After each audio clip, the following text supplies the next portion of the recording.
Inflation could be more persistent than currently anticipated by many forecasters. Higher for longer, guys. The market's starting to believe the Fed, so it looks like there's a convergence here until the Fed raises their expectations even further. So I think the market is finally, maybe just now in the last 10 days, saying, oh, the Fed is actually serious, and maybe we're not going to get the return to sort of 2008, 2009, stimulus, liquidity, low cost of capital. All of those things are not happening. We certainly are also out of, the federal stimulus from the fiscal side. So no more coronavirus payments, no more, additional help for businesses. Those things have all ended. So you're looking at a drying up of liquidity, and the market finally saying, oh, maybe this is actually for real and we're going to have a pullback. And I think that's made it very choppy. We've been asking the question all year long, right? The Fed says it's going to be raising rates till a certain point. The market doesn't believe them. Right. Who is right? A rebound in inflation is the worst nightmare for the Fed and markets.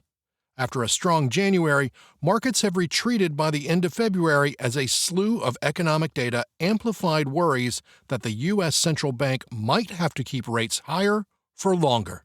So, what is really going on with the market? Is it time for the U.S. to upgrade its fight against inflation? How high could U.S. interest rates rise in 2023? To answer all your doubts away, in this video, Lyn Alden shares her viewpoint on the inflation, Fed's rate, and liquidity effect on the market. Stay tuned till the end of the video to learn more about what the current situation of the market means for the economy and how it will impact you as investors. Also, don't forget to subscribe to Wealthy Value for more latest updates on economy, crypto, and market trends. You can also hit that bell icon to never miss any video.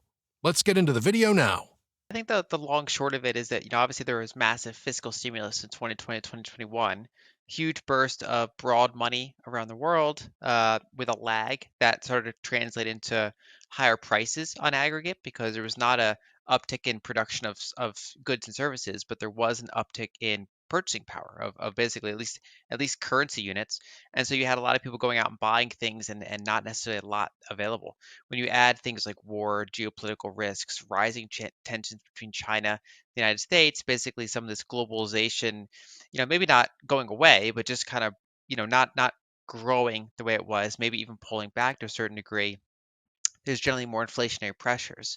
And so 2022 was a year of central banks trying to fight back, trying to rein in credit creation, trying to get the air out of excess asset prices, basically increasing the cost of capital so that most valuations compress, a lot of malinvestment gets kind of pushed out of the system. And right now we're kind of at an inflection point here in 2023 because fiscal policy is still very accommodative. There's still very large deficits kind of flowing into the economy, but central banks are still being kind of aggressive. The Fed is very data dependent. Now, remember that the recent Fed minutes that we saw were from the last Fed meeting, so they were a bit backward-looking statements. But certainly Fed officials are concerned that inflation is not at their target of 2%. And the PCE and CPI numbers are not helping the situation either. And basically argue, is there a slowdown or is this hotter than expected?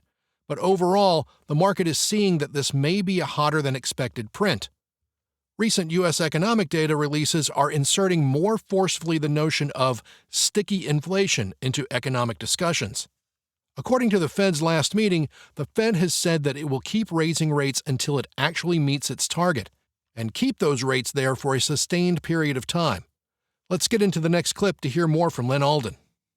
And I think, one of the risks of a policy mistake is that normally higher interest rates are a way to reduce money creation from bank lending, right? So when we think of the 1970s inflation, that was because there was a demographics boom and banks were lending. They were creating more and more fractional reserve money.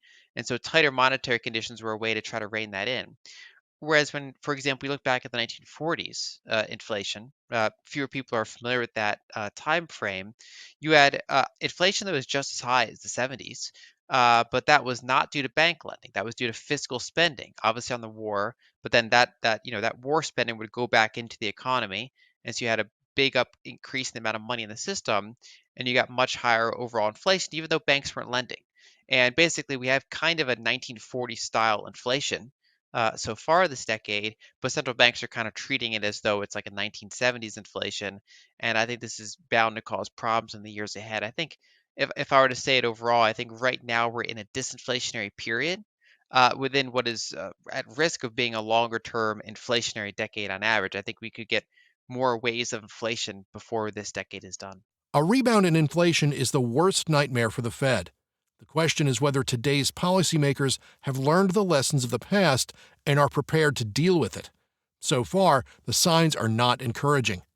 Central banks are still wedded to the discredited idea that we have 1970s-style inflation.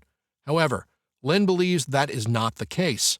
We are currently experiencing 1940s-style inflation, and the central bank's policies are not appropriate for this type of inflation. They are fixated on the idea of more rate hikes in 2023, which are causing worries in the minds of investors. Not just this, liquidity is still key for investors, especially when we see near-term market trends. People are looking at the liquidity index and how much it matches with the Fed minutes. Let's get into the next clip to hear Lyn Alden's words on this matter. Also, be sure to like and share. Liquidity is not the only measure that affects asset prices, but certainly in the near term. Let's say a typical equity, right? How it performs over 5 years will largely depend on its fundamentals, but how it performs quarter by quarter will largely depend on liquidity and sentiment. And the same is true for macro assets, gold, Bitcoin, certainly other cryptos as well. And so these things are going to bounce around in large part based on liquidity. That like a combined domestic liquidity indicator is a pretty good one. And there's three main components. And so we can kind of, outline what's going to happen with all three of them, right? So the Fed balance sheet is anticipated to keep going down for now. That's basically the Fed's intention to keep reducing their balance sheet, which is negative for liquidity, right? So that's kind of the background direction. Then you have the Treasury General Account. That's basically the Treasury's cash account with the Fed. And this one is inverse, where when it draws down, that's actually good for liquidity. That's pushing money out into the system. Whereas when it increases, it's bad for liquidity because basically it's sucking money out of the system and then just holding it there in this void that's not actually flowing into anything. And the Treasury targets to have around $500 billion just sitting in its cash account. But one of the things that happens during debt ceiling impasses, if it goes all the way to the end, is that one of the things they do when they can't issue more debt is they can draw down their cash account to keep paying their bills until they're able to issue more debt. And so, ironically, in the lead up to a debt ceiling, that could be positive for liquidity because all that cash is kind of going out into the economy and it's not being refilled. And so, actually, since basically Q4, that has kind of been happening. It's been offsetting some of the Fed's quantitative tightening.